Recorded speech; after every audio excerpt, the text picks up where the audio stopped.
આજે વિશ્વ યોગ દિવસ વડોદરા મહાનગરપાલિકામાં પણ વિશ્વ યોગ દિવસની ઉજવણી કરવામાં આવી। કેબિનેટ મંત્રી જીતુ વાઘાણી પધાર્યા અને તેઓએ પણ યોગાભ્યાસમાં ભાગ લીધો। યોગની સાથે સાથે અમારો વારસાગત સ્વભાવ કે અલગ અલગ પ્રશ્ન લોકો મહાનુભાવોને પ્રશ્ન પૂછવાનો કે તેઓનું સ્ટેટમેન્ટ શું છે આ બાબતે। નીટનું પેપર લીક થયું, જે અંતર્ગત આખા દેશભરમાં વિરોધ થયો કે શિક્ષણ મંત્રી રાજીનામું આપે, અને તે અંતર્ગત મંત્રી જીતુ વાઘાણીને પૂછવામાં આવ્યું કે શું કહેવા માંગો છો। કેબિનેટ મંત્રી જીતુ વાઘાણીએ કહ્યું કે આજે ખૂબ સારી સુચારુ રીતે વ્યવસ્થા નીટની પરીક્ષાને લઈને કરવામાં આવી છે। પોલીસનો સ્ટાફ, સિક્યોરિટીની એજન્સીઓ તમામ ખડે પગે છે। આજે શાંતિપૂર્ણ માહોલમાં વિદ્યાર્થીઓ રીનીટ એટલે કે ફરી એકવાર નીટની એક્ઝામ આપશે। યોગાભ્યાસ તમામ મહાનુભાવોએ કર્યા। વડોદરા શહેરના મ્યુનિસિપલ કમિશનર અરુણ મહેશ બાબુએ તો આજના દિવસ એકલો જ નહીં, એટલે કે 365 દિવસ તમામ લોકો યોગ કરી શકે તે માટે અલગ અલગ વોર્ડમાં યોગ કેન્દ્ર બનાવવાના છે, તે ઉપર તેઓનું આયોજન છે। વિશ્વ યોગ દિવસની ઉજવણી વડોદરા મહાનગરપાલિકા દ્વારા કરવામાં આવી અને જે પ્રસંગે કેબિનેટ મંત્રી જીતુ વાઘાણી ખાસ ઉપસ્થિત રહ્યા। તમામ પદાધિકારીઓ, તમામ મહાનુભાવોએ પણ આ યોગામાં ભાગ લઈ અને યોગ કર્યા છે। સાથે જ તન અને મનની તંદુરસ્તી અંતર્ગત પણ માહિતી આપીશ। વડોદરા મહાનગરપાલિકા દ્વારા યોગ દિવસ, વિશ્વ યોગ દિવસની ઉજવણી અંતર્ગત તમામ લોકોએ યોગ કર્યા, જેમાં ખાસ ઉપસ્થિત કેબિનેટ મંત્રી જીતુભાઈ વાઘાણી હાજર રહ્યા છે। સમા સ્પોર્ટ્સ કોમ્પ્લેક્સ ખાતે 12મા આંતરરાષ્ટ્રીય યોગ દિવસની ઉજવણી કરવામાં આવી। આ પ્રસંગે કેબિનેટ મંત્રી જીતુ વાઘાણી ઉપસ્થિત રહ્યા। તેઓના અધ્યક્ષસ્થાને કાર્યક્રમ યોજાયો। મોટી સંખ્યામાં યોગ પ્રેમીઓ ભાગ લીધો અને યોગાસનો પણ કર્યા। યોગ દ્વારા શારીરિક અને માનસિક સ્વાસ્થ્ય જાળવવા અંતર્ગત સંદેશ પણ આપવામાં આવ્યો। વધતી ઉંમર સાથે સ્વસ્થ જીવન એ નિયમિત યોગ જરૂરી હોય તેવું મંત્રી જીતુ વાઘાણીએ જણાવ્યું છે। વડોદરા મહાનગરપાલિકાના કમિશનર અરુણ મહેશ બાબુએ નાગરિકોના સ્વાસ્થ્યની ચિંતા કરી 365 દિવસ યોગ કરી શકે તે માટે વોર્ડ દીઠ યોગ સેન્ટર બનાવવાનું પણ આયોજન કર્યું છે। આજે નીટ યુજીની પુનઃ પરીક્ષા અને જે અંતર્ગત મંત્રી જીતુ વાઘાણીનું નિવેદન સામે આવ્યું છે, તેઓ કહી રહ્યા છે કે સરકારે તમામ તૈયારીઓ પૂર્ણ કરી છે। વિદ્યાર્થીઓ શાંતિથી પરીક્ષા આપશે। આજની પરીક્ષાને લઈને સરકાર સતત નજર રાખી રહી છે। પારદર્શિતા સાથે સુરક્ષા વ્યવસ્થાથી કડક સુરક્ષા વ્યવસ્થા પણ કરવામાં આવી છે। ગુજરાતના વિવિધ કેન્દ્રો પર પરીક્ષા યોજાશે અને તે અંતર્ગત સીસીટીવી સહિત સુરક્ષા વ્યવસ્થાઓ પણ કરવામાં આવી છે તેવું જીતુ વાઘાણીએ કહ્યું છે। સાથે જ વિદ્યાર્થીઓને ઓલ ધ બેસ્ટ અને ક્ષતિરહિત પરીક્ષા માટે તંત્ર સજ્જ છે તેવું પણ તેઓએ જણાવ્યું છે।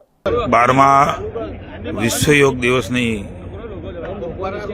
સમગ્ર વિશ્વની અંદર રોકડાડેલા વડાપ્રધાન શ્રી, વૈશ્વિક નેતા, જેમણે યુનોમાં આપણા યોગ, આપણી સંસ્કૃતિ અને આપણા ધ્યાન પર સમગ્ર વિશ્વનું ધ્યાન કેન્દ્રિત કર્યું ને 21મી જૂન વિશ્વ યોગ દિવસ તરીકે સ્વીકૃતિ મળી। સમગ્ર વિશ્વ આજે વિશ્વ યોગ દિવસ તરીકે આપણા ભારતના યોગના સાધક તરીકે સૌ સાધના કરી રહ્યા છે। માનનીય વડાપ્રધાન શ્રી નરેન્દ્રભાઈ મોદીજી કલકત્તા, પશ્ચિમ બંગાળથી સમગ્ર ભારત વર્ષ અને વિશ્વમાં યોગ સાધકોને આજના 21મી જૂને સામૂહિક યોગ દિવસ તરીકેની આ ઉજવણી પ્રસંગે સામૂહિક યોગ એ સમગ્ર ભારત દેશમાં થયા છે। માનનીય મુખ્યમંત્રી ભૂપેન્દ્રભાઈના નેતૃત્વમાં સમગ્ર ગુજરાત રાજ્યમાં માનનીય અમિતભાઈ શાહ, આપણા ગૃહમંત્રી પણ આજે આપણા ગુજરાતમાં આ સામૂહિક યોગ દિને જોડાણા છે। વડોદરા મહાનગરપાલિકા મહાનગર ખાતે માનનીય મેયરશ્રી, માનનીય દંડકશ્રી બાલકૃષ્ણભાઈ, ધારાસભ્ય શ્રી કેયુરભાઈ રોકડિયા, કોર્પોરેશનના સૌ પદાધિકારી, કમિશનરશ્રી અને સૌ યોગ સાધકોની વચ્ચે મને પણ 21મી જૂને આ યોગ દિવસે બરોડા મુકામે અષ્ટાંગ યોગનો અભ્યાસ કરવાનો મોકો મળ્યો છે। આજની થીમ આપણે જાણીએ છીએ એમ સ્વાસ્થ્ય વૃદ્ધાવસ્થા કે લીએ યોગ, એટલે કે આપણું વૃદ્ધાવસ્થા પણ સ્વસ્થતાથી પસાર થાય એના માટે આપણો આ સિદ્ધ થયેલો યોગ અને એનાથી આપણી તંદુરસ્તી જળવાય એના માટે કોઈ વડાપ્રધાને આ પ્રકારે યોગ દિનની સ્વીકૃતિ તો વિશ્વ કરે, પણ સતત જીવનનો યોગ ભાગ બને। ભારત વર્ષના લોકો અને વિશ્વના લોકો વસુધૈવ કુટુંબકમના ભાવનાથી પોતાની તંદુરસ્તી પ્રાપ્ત કરે, આવું મહામૂલી વિચાર અને વાત એ માત્ર નરેન્દ્રભાઈ મોદી સાહેબ જ મૂકી શકે. આજના યોગ દિવસે સમગ્ર ગુજરાતવાસીઓને ખૂબ ખૂબ યોગ દિવસની શુભકામના. અને આજે એક દિવસ પૂરતો નહીં પણ આપણા જીવનનો અંગ અને ભાગ એ યોગ બને એમના માટેનો સંકલ્પ પણ કરીએ. સૌને યોગ દિવસની અનેકાધિક શુભકામનાઓ. Thank you. Thank you.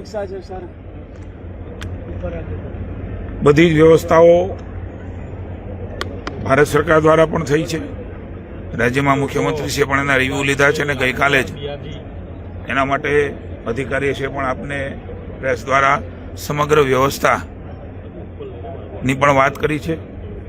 સરકાર દ્વારા કંઈ પણ મુશ્કેલી ન પડે અને યોગ્ય રીતે નીટની એક્ઝામ લેવાય એના માટેની સંપૂર્ણ વ્યવસ્થા સરકારે કરી છે. સૌ એક્ઝામ દેનાર લોકોને સ્વસ્થ મનથી કોઈ પણ જાતની ચિંતા કર્યા વગર આ એક્ઝામ આપે ને એમને બેસ્ટ ઓફ લક.